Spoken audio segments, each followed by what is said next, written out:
The 26th of October, 1967. The Hall of Mirrors in the Gulistan Palace in Tehran. The Shah of Iran places a blazing crown studded with regal jewels on the head of his queen and proclaims her Empress of Iran. A historical day for Iran and a momentous one in the life of Fateh Pahlavi.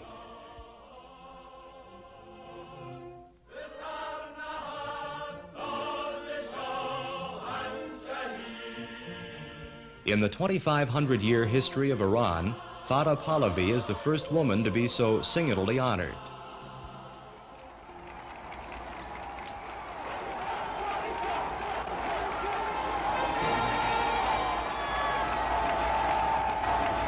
I think that when my husband crowned me the Empress of Iran, it was not a personal matter only. He wanted by that symbolically honor all the women of Iran. And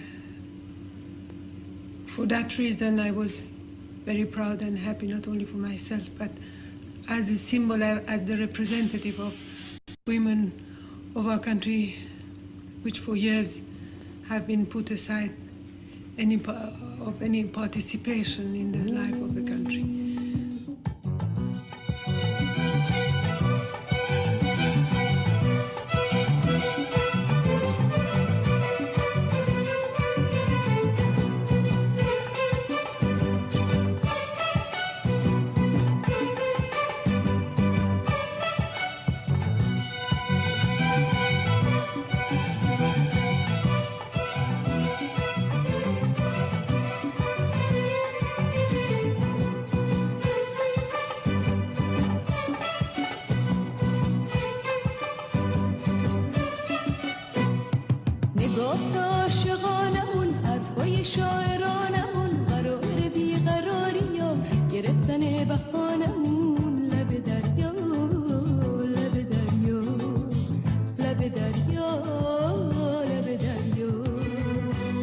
The Shah wants to make Iran a modern industrial country by the turn of the century.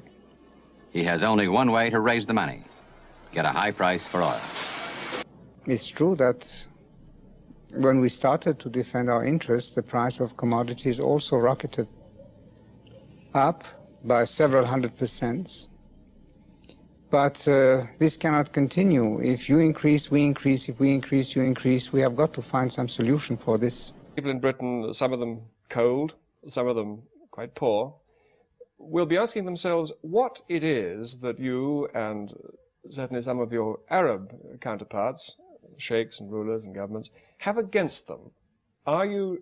Does it in any way serve your interests to make a British economy suffer? Why against? First of all, it's not British economy. If you want to say anything, it should be the world economy. And this is not against, we're just defending our chips. Because for such a long time, we have just been, well, exploited, I can say that. And why don't you say that when the price of wheat was augmented by 300%, they had something against us? We had to buy it, or soybean, or steel products, or petrochemical products, which in some cases have augmented by 30 times. So did you have anything against us when you augmented those prices? Or what I buy from you, even weapons. The price that you are charging today is not what you were charging 2 months ago. It's increasing. Have you something against us? If you continue this way, a permissive, undisciplined society, you are going to blow up. And in matter of fact... How do you mean blow up? I'm not quite clear what you mean by that. Well, you will go bankrupt. You're not going to help us not to go bankrupt if you put the price of oil in. I won't be a good friend of yours if I did help you being not aware of the seriousness of the situation. The brown-eyed peoples are teaching the blue-eyed peoples something, is that? Well, no, we are not teaching something. The blue-eyed people have to wake up. Wake up to? From the complacency to for this torpor in which they put themselves. I think that our country in the next 10 years will be what you are today. In the next 25 years, according to other people, I'm not saying that, will be among the 5 most prosperous countries of the world.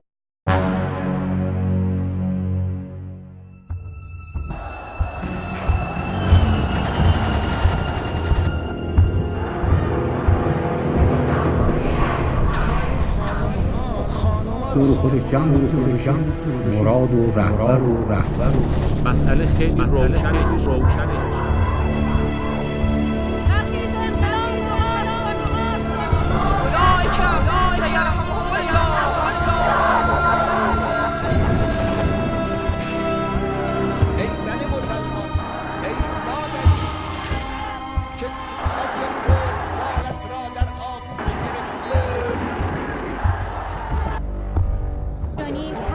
روشنه. به نظر من هیچ فرقی ندارن. وقتی شرایطش فراهم باشه دوتایشون میتونن دوش هم کار کنن. زن ایرانی هم با توجه به امکاناتی که داشته تا حالا به نظر من فوق العاده بود.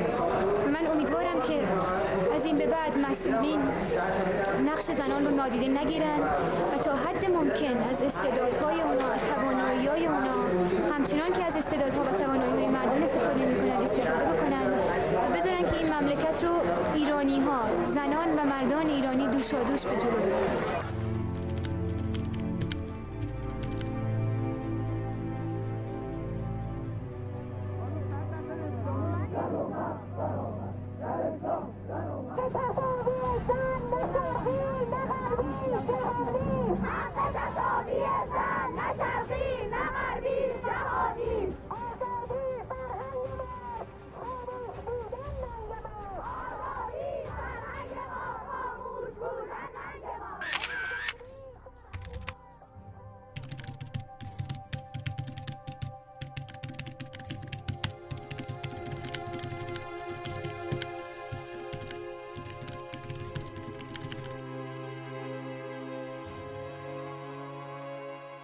به اصطلاح با حجاب رو که او هم راهپیمایی کرد، در کنارش منم راهپیمایی کردم. اگر 10 بار او راهپیمایی کرد، منم 10 بار راهپیمایی کردم. پس تا اینجا با هم مساوی هستیم.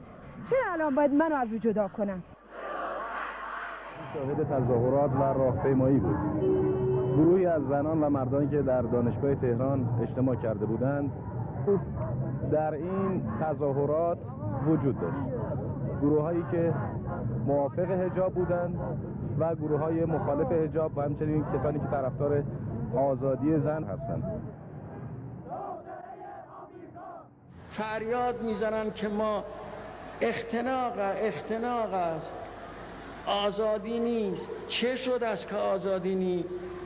نمیذارن این آخوندا زن و مردا با هم تو دریا برن بغلطن. این آخوندا نمیذارن که این جوانای ما آزاد باشن، برن در مشروب خانه ها و در قمارخانه ها و در فحشا فرو برن. آزادی نیست.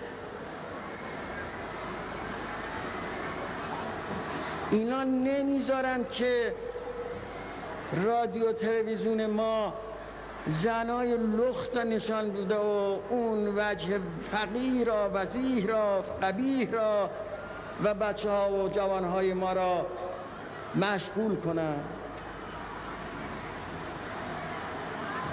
این یه آزادی وارداتی است که از غرب آمده است.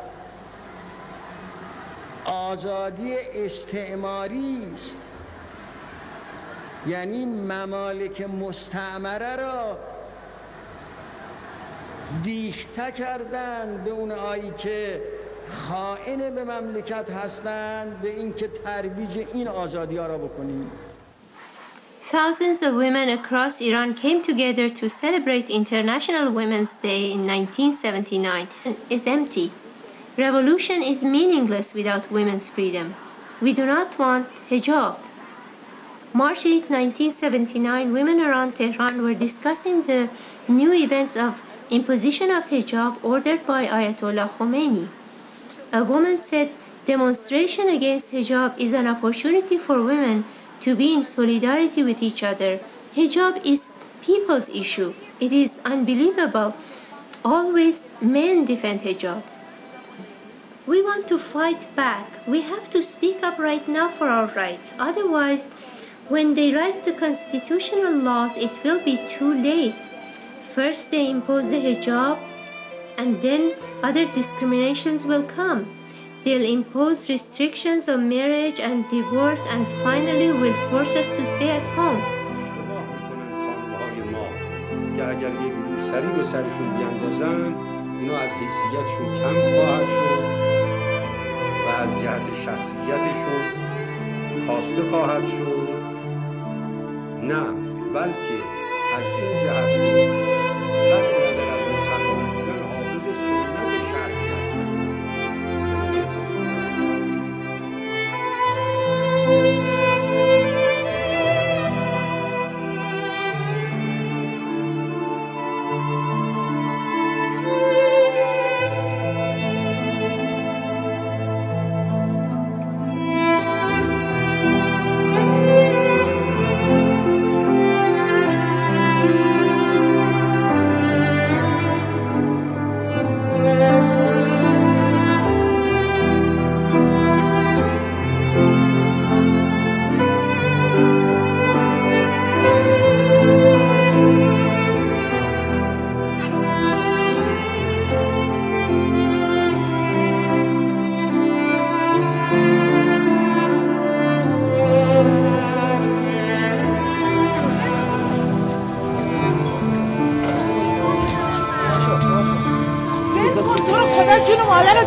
جون اربا خاک مردن بکن بکن میگم بلم کن بلم کن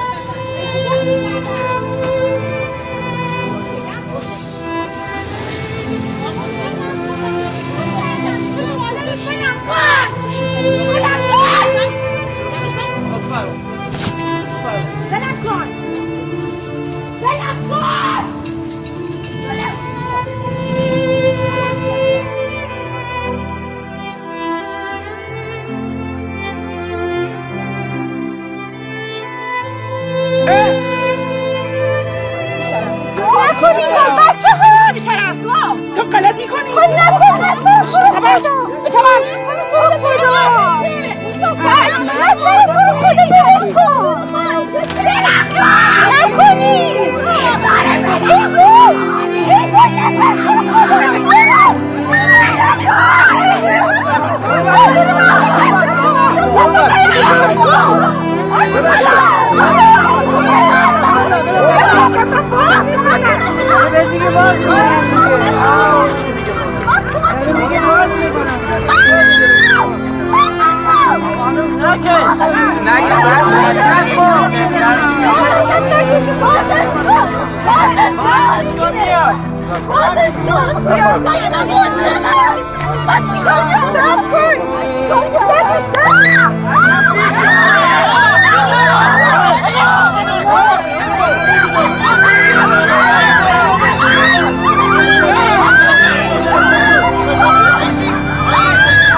For nearly 40 years, Iran has required all women, citizen or visitor, to cover their hair and wear long, loose garments. The morality police, similar to Saudi Arabia's religious police, detain violators and escort them to a police van, where family members are called for a change of clothes and violators must promise to dress appropriately. For repeat or egregious offenses, the morality police require the violator take a modesty class, levy fine, or send them to prison. Last year, the police in the capital, Tehran, deployed 7,000 officers to enforce the dress code. But in the wave of recent anti-regime protests, an opportunity was provided for the Iranian women to push forward their campaign of the right to freedom of expression. Vida Mavahed, a 31-year-old mother, stood atop a utility box on Tehran's bustling Inqilab Street and removed her hijab, tied it to a stick, and silently waved it like a flag. She was subsequently arrested and detained for a month. Her silent message that women should have the freedom to choose to wear the head covering or not spread quickly on social media and ignited a wave of similar demonstrations. Dozens of women have been arrested, some of whom face up to 10 years in prison, on charges of committing a sinful act, violating public prudency, and encouraging immorality or prostitution. I grew up in a small village. That's why I think America is too big for me.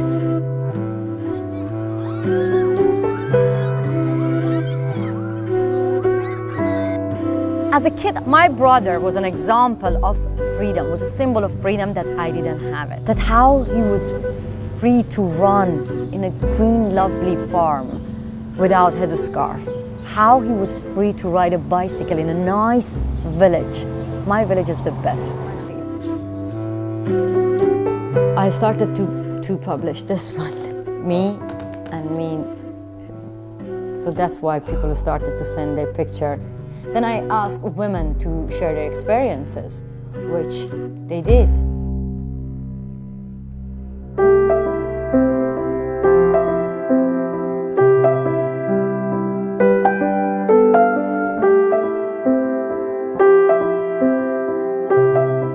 Some of the picture coming from those young girls saying that they just want to feel the wind through their hair.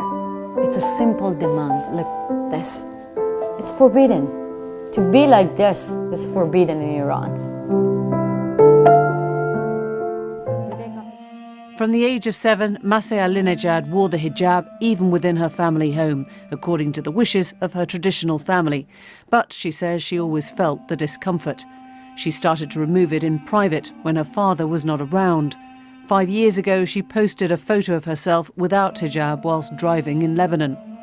She described the simple freedom of feeling the wind in her hair for the first time, which later became the name of her book. This photo sparked a social media liberation movement, inspiring women throughout Iran to remove their hijabs publicly and post it online. The online movement, My Stealthy Freedom, has gained millions of followers worldwide. White Wednesdays invite women to protest the compulsory hijab law. But the move was not without its complications. She insists she's not against the hijab, but rather in favour of choice, not law, for Iranian women. And Masih Alinejad joins us now from New York. It's nice to have you on the show, Masih. You said that the hijab felt wrong from a very early age. I'm wondering what that sense was, where it came from. First of all, I have to say that from the age of 7, millions of girls in Iran, they have to wear headscarf when they start school. And if you don't wear it, then you won't be able to get an education. For me, it was a personal experience to wear hijab even inside the house because I grew up in a traditional family. But hijab became a political issue in Iran as well. It's like after the revolution, the Islamic Republic of Iran got our bodies like a hostage, and we had to carry the most visible symbol of Islamic Republic on our bodies. And if you say no to compulsory hijab, then you won't be able to go to university, you won't be able to get a job, you won't be able to live in your own country. So for me, first I just started to take, I always say that I started my own revolution from my own kitchen. And then I started to take off my black long chador inside Iran. And I was taking off my hijab every time when the police were not around, when my father was not around in Iran. Why do you think... When I first time... Sorry, just to ask, why do you think it is such an important rule in Iran? I've heard it said that, you know, when the regime is at its more relaxed, then women start to show their fringe, and when it's at its most rigid, then the hijab comes further down onto the forehead. Why do you think this has become such a symbol of authority? I strongly believe that three pillars, main pillars, actually is really important for Islamic Republic of Iran to keep them.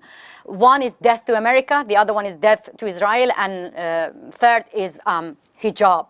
But nowadays, for Islamic Republic of Iran, the women inside Iran are the biggest threat, because this is actually the tool that they can control the whole society, not only women.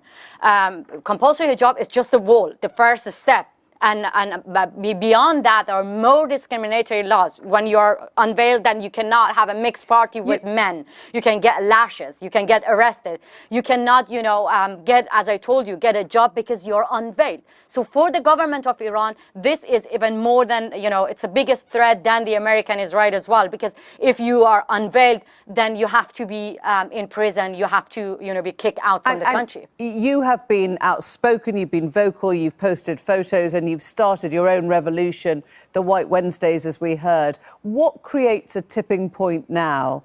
Because you're not against the hijab, you're just against the law enforcement of it. What would create a tipping point that would give enough Iranian women, whatever is that bravery, to overturn it?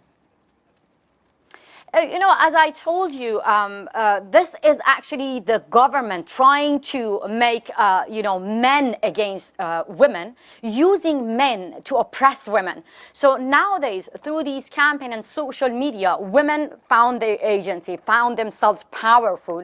So they're actually doing a punishable crime in public to say no to compulsory hijab, and men are joining them.